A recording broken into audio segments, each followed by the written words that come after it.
السلام علیکم ورحمۃ اللہ وبرکاتہ۔ الحمدللہ رب العالمین، الصلاۃ والسلام علی سید المرسلین وعلی آلہ واصحابہ اجمعین، اما بعد فاعوذ باللہ من الشیطان الرجیم، بسم اللہ الرحمن الرحیم۔ ان اللہ وملائکتہ یصلون علی النبی یا ایھا الذین آمنوا صلوا علیہ وسلموا تسلیما۔ اللہم صلی علی سیدنا و نبینا مولانا محمد وآلہ وصحبہ وبارک وسلم، صلاۃ و سلام علیک یا رسول صلی اللہ علیہ وسلم۔ اللہ کی توفیق سے آج سورہ نمل کی مکمل تلاوت ہوئی اور اس کے بعد سورہ قصص کی ہوئی اور سورہ عنکبوت کا آغاز ہوا۔ سورہ قصص میں حضرت موسیٰ علیہ السلام اور فرعون کا واقعہ ہے۔ ایسے تو قرآن میں مختلف جگہوں پر فرعون کے بارے میں اور حضرت موسیٰ علیہ السلام کے بارے میں تذکرہ ہے۔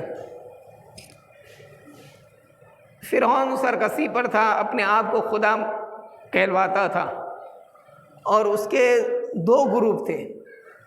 ایک تو بنی اسرائیل تھے جو مصر میں ہی تھے، حضرت یوسف علیہ السلام کی تاریخ میں آپ نے سنا کہ جو مصر میں آ چکے تھے، اولاد یعقوب، اور ایک تھے فرعونی یعنی اس کی قوم کے۔ اب یہ ساتیر تھا، اور ہر دور میں حکمران ساتیر رہتا ہے۔ اس نے یہ اعلان کروایا بنی اسرائیل میں، اور بنی اسرائیل کے ہر گھر میں ایک ایک خادمہ رکھ لیا، ایک ایک لونڈی رکھ لیا، دائی جس کو بولتے ہیں، اور ان سے کہہ دیا گیا تھا کہ جس کے گھر میں بیٹا ہو اسے قتل کر کے میرے دربار میں بھیج دیا جائے، اور بیٹی پیدا ہو تو ٹھیک ہے، کیونکہ وہ یہی سوچ و فکر رکھتا تھا کہ اگر ان کی تعداد بڑھیں گی تو آگے چل کے میری حکومت کو نقصان ہے۔ اور آج ہم بھی ایک ٹائٹل سن رہے ہیں نا کہ ہم دو ہمارے دو۔ یہ سب پالیسی سمجھنے کی ضرورت ہے۔ یہ بادشاہ جو ساتیر ہوتے ہیں وہ مٹانے کی کوشش میں رہتے ہیں، اور انہی کا یہ آج کے دور کا نہیں ہے، شروع سے پلان ہے۔ الحمدللہ ہندوستان کی تاریخ کا ہم مطالعہ کرتے ہیں تو تقریباً 700 سال مسلمانوں نے ہندوستان پہ حکومت کی ہے۔ آپ تاریخ پڑھ سکتے ہیں، لیکن ہر دور میں یہی عالم رہا کہ اگر ہم اپنے آپ کو دین سے دور کر دیں گے تو پھر اللہ تبارک و تعالیٰ ظالم قوم پر مسلط کر دیتا ہے۔ تو یہی عالم رہا۔ المختصر فرعون نے یہ اعلان کروا دیا، اور جو اپنی ٹیم تھی، جو فرعونی گروپ تھا، ان کو آپس میں لڑوا دیا، تو وہ آپس میں الجھنے میں رہے، اور وہاں یہ کیا۔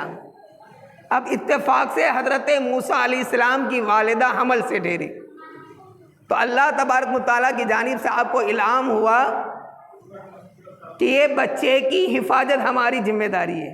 قرآن میں رب تبارک و تعالیٰ فرماتا۔ اور پھر حضرت موسیٰ علیہ السلام کی ولادت ہوئی تو ایک بکری کا بچہ ذبح کر کے فرعون کی بارگاہ میں پیش کر دیا گیا، فرعون کے دربار میں پیش کر دیا گیا، اور حضرت موسیٰ علیہ السلام کو کچھ زمانے تک آپ کی والدہ نے دودھ پلایا۔ پھر اللہ تعالیٰ کا حکم ہوا کہ ایک صندوق میں ڈال کر اس بچے کو دریا میں ڈال دو۔ ماں تھی لیکن حکم رب کا تھا، پروردگار عالم کا حکم تھا۔ اللہ کے حکم پر اپنے آپ کو سر خم تسلیم کر دیا، اور کہا میرا پروردگار نے جب حکم دیا ہے تو وہی بچے کا نگہبان رہے گا۔ اور صندوق میں آپ کی والدہ اور آپ کی بہن، جن کا نام مریم تھا، وہ مریم الگ ہے، حضرت عیسیٰ علیہ السلام کی والدہ، اور یہ مریم حضرت موسیٰ علیہ السلام کی بہن تھی۔ تو صندوق میں ڈال دیا دریا میں، یہ صندوق جاتا رہا۔ حالانکہ عقل یہ کہتی ہے کہ پانی میں جب گیا تو اب کوئی چانس نہیں ہے کہ بچہ واپس ملے گا، لیکن خدا جسے بچانا چاہتا ہے اور کس طرح بچاتا ہے۔ فرعون اپنے محل میں تھا، اور اس کی بیوی آسیہ جو نیک صالحہ تھی، وہ دیکھ رہی تھی صندوق جب پاس میں آیا تو پیٹی کو کھولا تو بچہ نکلا. تو فرعون نے کہا یہی بچہ وہ لگتا ہے جو میری سلطنت کے لیے خطرہ ہے, میں مار ڈالتا ہوں. تو اس کی بیوی آسیہ نے روک دیا اور پھر ان بچوں کی پرورش میں وہ لگے. اب آسیہ بے اولاد تھی, اب بچے کو دودھ کون پلائے؟ کتنی دائیاں بلائے گئی, کسی کا دودھ نہیں پی رہے حضرت موسیٰ علیہ السلام. قرآن کہہ رہا ہے کہ سب دائیوں کا دودھ ہم نے ان پہ حرام کر دیا تھا.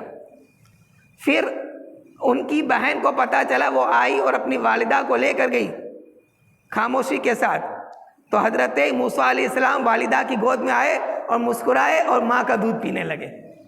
لیکن یہ راز تھا, فرعون کے سامنے ظاہر نہیں ہوا تھا کہ یہ ماں اور بیٹے ہیں. اور وہیں پرورش ہوتی رہی. بے شمار واقعات آئے. آخرکار ایک بار ایسا ہوا کہ نوجوانی کے عالم میں حضرت موسیٰ علیہ السلام پہنچے تو دو شخص, ایک بنی اسرائیل کا اور ایک فرعونی, آپس میں جھگڑا کر رہے تھے. تو فرعونی شخص کو حضرت موسیٰ علیہ السلام نے صرف سمجھانے کے گھر سے ایک مکہ مارا اور وہ مر گیا. اب یہ بات حضرت موسیٰ علیہ السلام کو اور اس بنی اسرائیل کو پتا تھی. یہ بات وہیں راتوں رات دفن ہو چکی. اب دوسرے دن وہ بنی اسرائیل کا وہی نوجوان اور کسی شخص کے لڑنے لگا. تو جب وہ لڑ رہے تھے تو پھر حضرت موسیٰ علیہ السلام کہا کہ تو آج بھی لڑ رہا ہے؟ تو اس نے بنی اسرائیل کی زبان سے نکل گیا کہ آج کہیں آپ مکہ مار دیں گے تو پھر سے مر جائیں گا. تو یہ راز فاش ہو گیا, ظاہر ہو گیا, اور یہ بات فرعون تک پہنچ گئی. اور فرعون نے حضرت موسیٰ علیہ السلام کے قتل کا ارادہ بنا دیا. اب آپ یہاں سے نکل گئے, ہجرت کر دیے مصر سے اور دوسرے علاقے میں گئے. تو وہاں پر حضرت شعیب علیہ السلام کا علاقہ تھا, وہ بھی اللہ کے نبی تھے. میں بہت اختصار کر رہا ہوں, بیچ بیچ میں کاٹ کر کے بیان کر رہا ہوں. تو حضرت شعیب علیہ السلام کے علاقے میں پہنچے تو شعیب علیہ السلام کی دونوں بچیاں کنویں کے پاس بکریوں کو پانی پلانے کے لیے بیٹھی تھی اور قطار لائن میں لگی ہوئی تھی. حضرت موسیٰ علیہ السلام طاقتور تھے, نوجوان تھے. تو آپ نے ان لڑکیوں سے پوچھا کہ کیوں یہاں ہے؟ کہا لائن ہے, قطار ہے, مردوں کا ہجوم ہے اور ہم انتظار کر رہے ہیں کہ قطار کم ہو پھر ہم بکریوں کو پانی پلانے جائے. آپ نے بکریوں کو لیا اور مجمع کو چیرتے ہوئے پانی پلا کے لائے. تو یہی شعیب علیہ السلام کی بچیوں نے آ کر اپنی والد سے یہ پورا واقعہ بیان کیا کہ نیک اور صالح نوجوان ملا. پھر حضرت شعیب علیہ السلام نے اپنی بچی کو بھیجا اور حضرت موسیٰ علیہ السلام کو بلایا, ان کی دعوت کیا اور ان کے پاس تقریباً 8 سال تک حضرت موسیٰ علیہ السلام رہے. اور شعیب علیہ السلام کی بیٹی سے آپ کی نکاح ہوئی اور پھر وہاں سے 8-9 سال کے بعد پھر سے مصر کے لیے نکلے, کیونکہ اللہ تعالیٰ کا حکم ہوا اور راستے میں ہی آپ کی نبوت ظاہر ہوئی. آپ اپنی اہلیہ کو لے کر نکلے اور راستے میں ہی نبوت ظاہر ہوئی. آپ کو حکم ہوا اللہ تعالیٰ کی جانب سے کہ عصا کو زمین پہ مارو, تو وہ اژدہا بنا. پھر سے آپ نے اٹھایا اور کہا کہ اب فرعون کے پاس جاؤ اور اسے کہو کہ اللہ ایک ہے, وہ وحدہ لا شریک ہے, اور تو جو خدائی کا دعویٰ کرتا ہے وہ غلط ہے. لیکن آخری بات سن لیجئے, اللہ تعالیٰ نے حکم دیا کہ فرعون کے پاس جا رہے ہو لیکن تلخی سے بات مت کرنا. اپنے, کیونکہ حضرت موسیٰ علیہ السلام کا جلال مشہور تھا, اپنے جلال سے نہیں جمال سے بات کرنا, اسے سمجھانا, طریقے سے اور سلیقے سے بتانا. یہ اللہ تبارک و تعالیٰ نے حضرت موسیٰ علیہ السلام کو حکم دیا.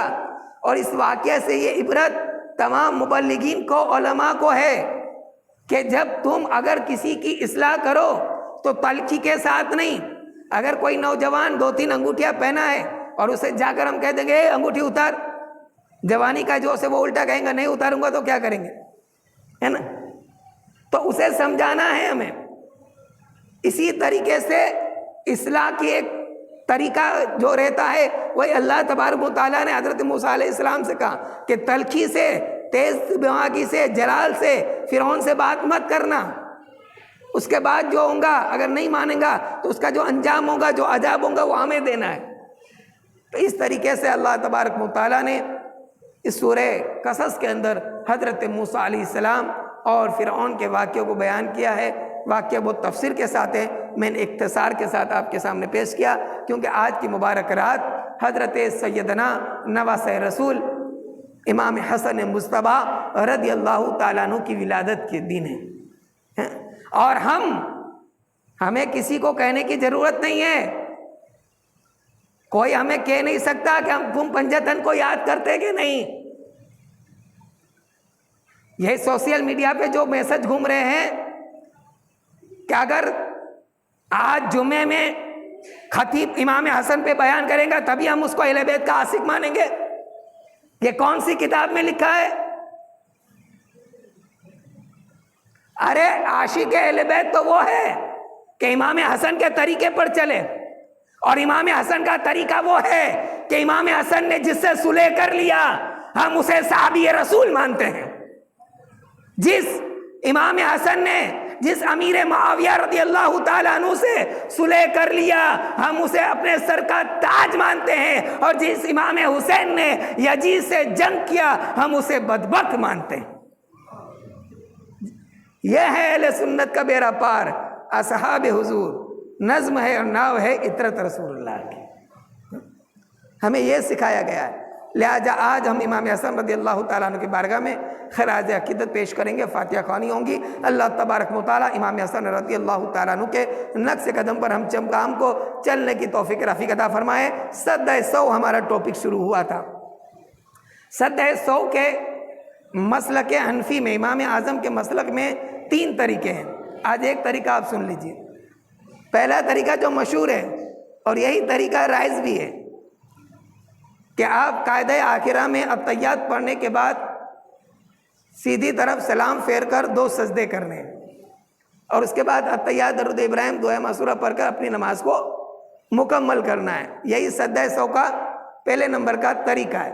اور اگر بالفرض پہلے ہی نمبر میں بتا رہا ہوں کہ التحیات پڑھنے کے بعد آپ نے بغیر سلام پھیرے، ایک طرف سلام پھیرے بغیر، غلطی سے 2 سجدے کر لیے، تب بھی سدہ 100 ادا ہو جائیں گا، لیکن وہ مکرور تنجیہی ہے.